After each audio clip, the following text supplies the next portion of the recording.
Chapitre 17. Vous avez perdu la bénédiction, que faire? Reviens, infidèle Israël, dit l'Éternel. Je ne jetterai pas sur vous un regard sévère, car je suis miséricordieux, dit l'Éternel. Je ne garde pas ma colère à toujours. Reconnais seulement ton iniquité. Reconnais que tu as été infidèle à l'Éternel, ton Dieu, et que tu n'as pas écouté ma voix. Jérémie 3, versets 12 et 13. La difficulté qu'éprouve le rétrograde à revenir à l'Éternel provient de lui-même et non de Dieu. Il est difficile de se confier en celui qu'on a lésé. La difficulté s'accroît lorsqu'il s'agit d'un ami tendre et affectueux. Voyez les frères de Joseph, ils lui avaient fait un tort grave en le vendant comme esclave.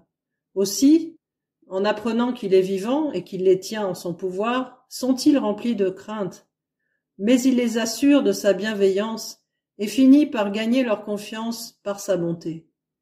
Cette confiance, parfaite en apparence, dura jusqu'à la mort de Jacob, mais alors leurs craintes se ranimèrent.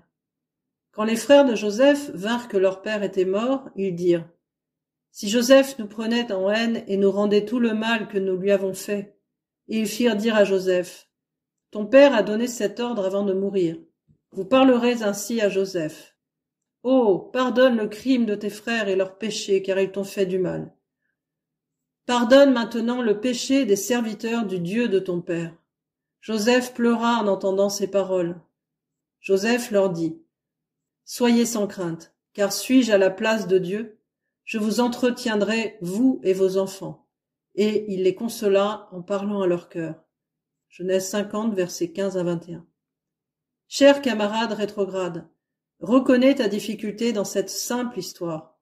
Par ton péché, tu as offensé tout sentiment personnel de la justice.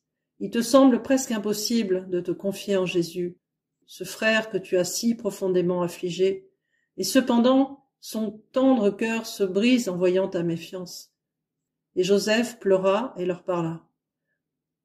À moins d'avoir commis le péché pour lequel il n'est pas de rémission, et tu ne l'as pas commis, s'il te reste le moindre désir de revenir au Seigneur, que ton premier pas soit de renouveler ta consécration à Dieu en confessant tes péchés. Le second, et à vrai dire le seul, sera de t'écrier avec Job, « Voici qu'il me tue, j'espérerai en lui. » Job 13, verset 15. Tiens ferme cette espérance jusqu'à ce que tu aies reçu à nouveau le témoignage de ton acceptation.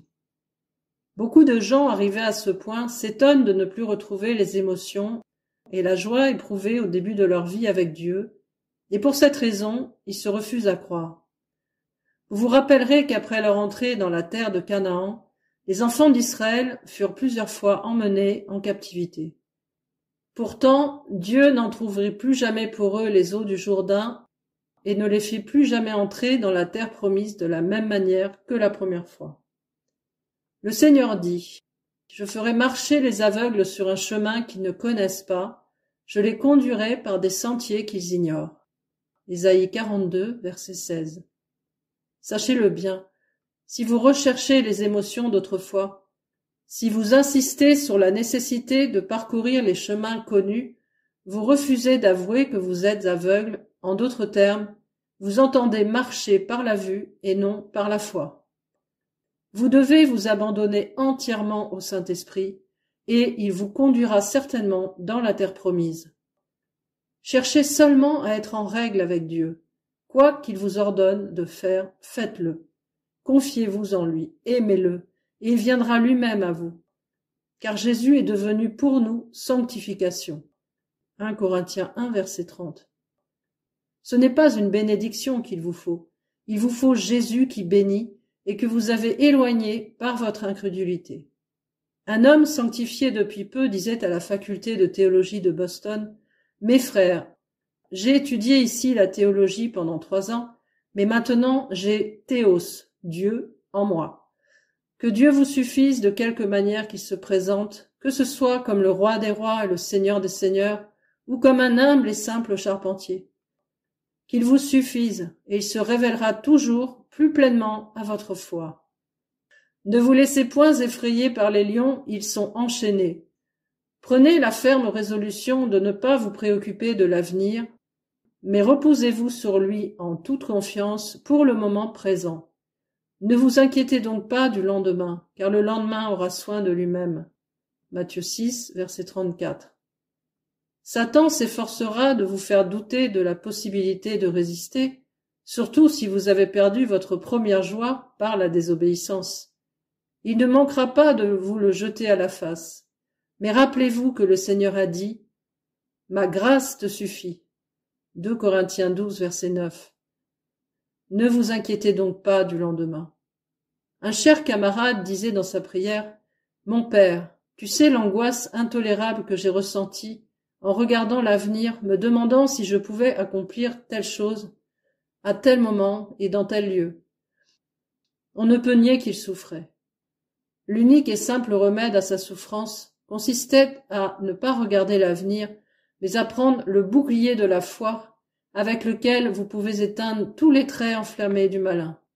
Ephésiens 6, verset 16. Mais soyez assurés d'une chose. Ce n'est pas Jésus qui vous torture par la pensée de l'avenir, au contraire.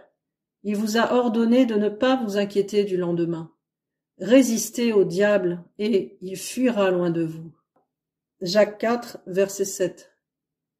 Mais quand le moment d'obéir est venu, il faut être fidèle, même au prix de la vie. Sois fidèle jusqu'à la mort, et je te donnerai la couronne de vie. Apocalypse 2, verset 10. Ils n'ont pas aimé leur vie jusqu'à craindre la mort.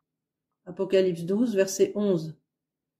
Une femme qui avait perdu momentanément contact avec Jésus disait « J'étais revenue à Jésus et je me confiais en lui depuis quelque temps sans rien éprouver. Un jour, une jeune fille étant venue chez moi, j'eus le sentiment que je devais lui parler de son âme.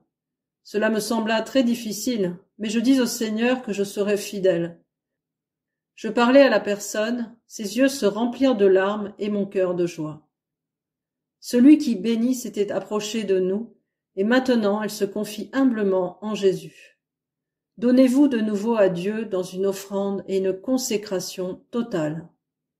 Une chrétienne rétrograde depuis 10 ans, mais revenue à Dieu et remplie du Saint-Esprit, disait un jour « Placez toute votre vie sur l'autel, ne la reprenez jamais, et le feu de l'Éternel viendra sûrement consumer le sacrifice. Faites-le, faites-le. Le Seigneur viendra sûrement si vous savez attendre, et vous pouvez attendre en sentant que votre éternité en dépend.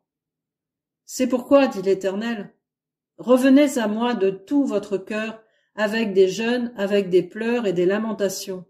Déchirez vos cœurs et non vos vêtements, et revenez à l'Éternel, votre Dieu, car il est compatissant et miséricordieux, lent à la colère et riche en bonté, et il se repent des maux qu'il envoie. Joël 2, versets 12 et 13.